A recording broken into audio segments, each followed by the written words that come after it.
Ramadan dalam memori kolektif umat Islam merupakan entitas spiritual yang memiliki kedudukan tinggi dalam hierarki penanggalan Hijriyah. Julukan penghulu segala bulan yang melekat pada Ramadan mencerminkan pengakuan atas otoritas spiritual dan historis bulan tersebut dibandingkan 11 bulan lainnya dalam kalender Islam. Predikat ini, yang dalam terminologi aslinya disebut sebagai Sayyidus Syuhur, merepresentasikan sebuah konsep kepemimpinan yang bersifat ontologis, di mana Ramadan dipandang sebagai pemimpin yang membawahi, mengarahkan, dan memberikan makna bagi siklus waktu tahunan umat beriman. Namun, dari manakah penyebutan ini berakar? Adakah dalil yang menjelaskannya, atau berupa etimologi bahasa, maupun akulturasi sosial kemasyarakatan Islam? Untuk itu mari kita selidiki bersama.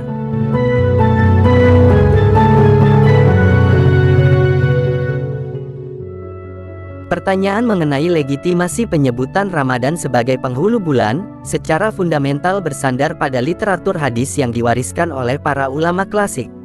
Sumber utama yang sering dikutip dalam berbagai teks khutbah dan literatur keislaman di Indonesia adalah riwayat yang dinisbatkan kepada Rasul melalui catatan Imam At-Tabrani. Dalam riwayat tersebut, Rasulullah menyatakan bahwa telah datang kepada umatnya bulan Ramadan, yang merupakan Sayyidus Syuhur atau penghulu segala bulan, sebuah bulan yang membawa keberkahan dan harus disambut dengan penghormatan layaknya menyambut tamu agung. Kans saluran, selain At-Tabrani, Imam Al-Bazzar juga mencatat riwayat serupa yang menekankan bahwa Ramadan adalah pemimpin bulan-bulan. Secara akademis, analisis terhadap derajat hadis-hadis ini memerlukan tinjauan kritis terhadap rantai transmisi atau sanadnya. Dalam ilmu mustalah hadits, para pakar melakukan klasifikasi yang ketat terhadap setiap perawi yang terlibat. Pada riwayat Al-Bazzar, terdapat nama Yazid bin Abdul Malik Al-Naufali, seorang perawi yang menurut penilaian tokoh-tokoh besar seperti Imam Al-Bukhari, Abu Hatim, dan Ibnu Ma'in, dikategorikan sebagai perawi yang memiliki kelemahan dalam hafalannya atau bersifat dhaif.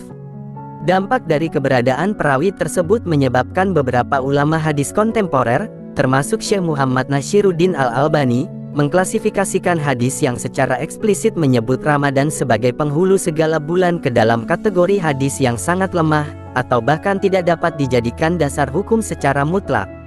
Kendati demikian, hal yang perlu dipahami adalah, terdapat jalur transmisi lain yang memperkuat penggunaan istilah ini dalam tradisi Islam, yaitu jalur mauquf. Berbeda dengan hadis marfu, yang disandarkan langsung kepada Nabi, riwayat mauquf adalah pernyataan yang berhenti pada tingkat sahabat. Penelusuran pada kitab Al-Mujam Al-Kabir, karya At-Tabrani, menunjukkan adanya riwayat dari sahabat besar Abdullah bin Mas'ud yang menyatakan dengan tegas bahwa, penghulu para bulan adalah bulan Ramadan dan penghulu para hari adalah hari Jumat.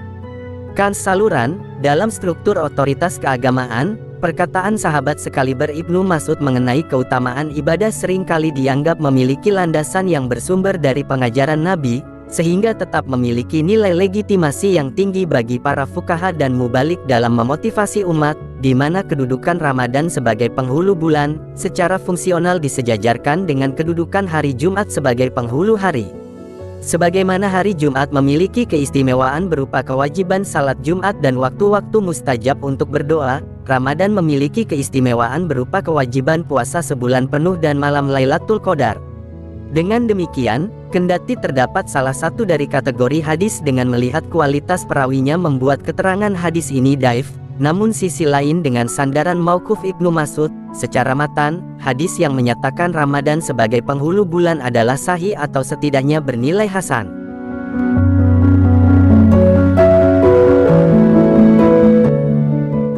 Kans saluran, sejatinya, kedudukan Ramadan sebagai penghulu bulan tidak hanya berpijak pada dalil agama, tapi juga dapat kita soroti dari akar etimologi dan sejarahnya. Hal ini guna mendapati alasan yang kuat mengapa Ramadan adalah penghulu bulan. Secara bahasa, nama Ramadan berasal dari kata ramada, yang merujuk pada panas matahari yang membakar. Secara historis, nama ini lahir dari sebuah konvensi besar para pemimpin suku di Makkah pada tahun 412 Masehi yang dipimpin oleh Kilab bin Murrah, kakek buyutnya Rasul. Penamaan tersebut bertepatan dengan musim panas ekstrim di Jazirah Arab, di mana terik matahari membakar permukaan bumi hingga memanaskan kaki-kaki hewan ternak. Adapun dalam kacamata spiritual, para ulama seperti Imam Al-Qurtubi memaknai panas ini sebagai energi ibadah yang membakar dosa-dosa hamba, atau sebuah proses pemurnian batin yang mengubah manusia menjadi suci kembali. Saluran, lebih jauh, Ramadan dipahami sebagai periode transformasi yang dianalogikan seperti Ar-Ramidu, yakni hujan di penghujung musim panas yang menyapu bersih debu-debu bumi.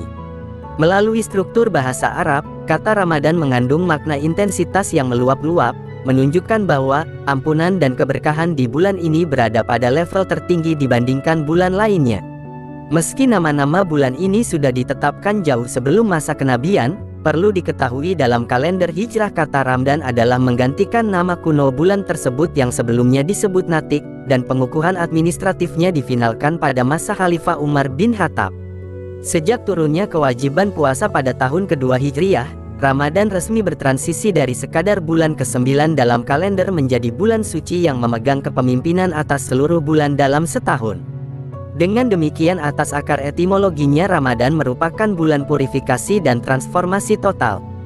Baik dilihat dari asal-usul bahasanya sebagai pembakar dosa, maupun sejarah penetapannya, bulan ini didesain sebagai momentum intens untuk membersihkan residu maksiat selama 11 bulan sebelumnya, sehingga ia layak menyandang gelar sebagai pemimpin segala bulan.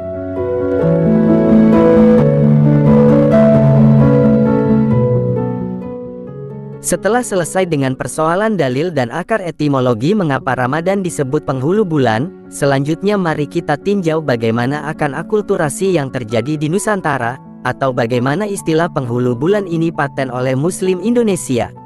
Saluran, transformasi istilah Sayyidus Syuhur menjadi penghulu segala bulan dalam konteks Indonesia merupakan fenomena linguistik dan sosiokultural yang sangat menarik, di mana kata penghulu dalam bahasa Indonesia dan Melayu memiliki arti kepala, pemimpin, atau orang yang paling terhormat dalam suatu kelompok.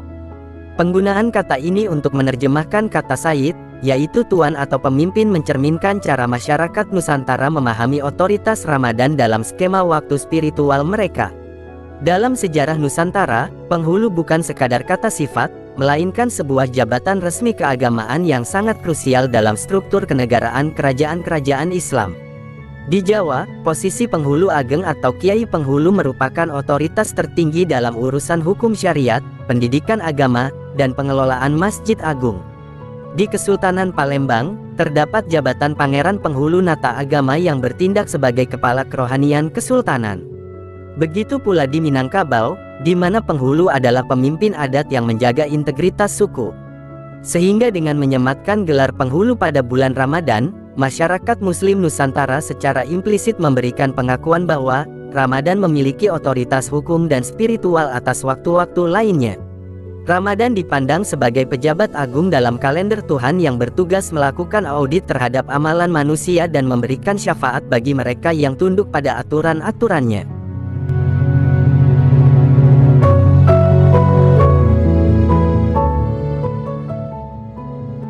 Saluran, penyebutan Ramadan sebagai penghulu bulan merupakan keunggulan intrinsik bulan tersebut dalam menata kehidupan Muslim.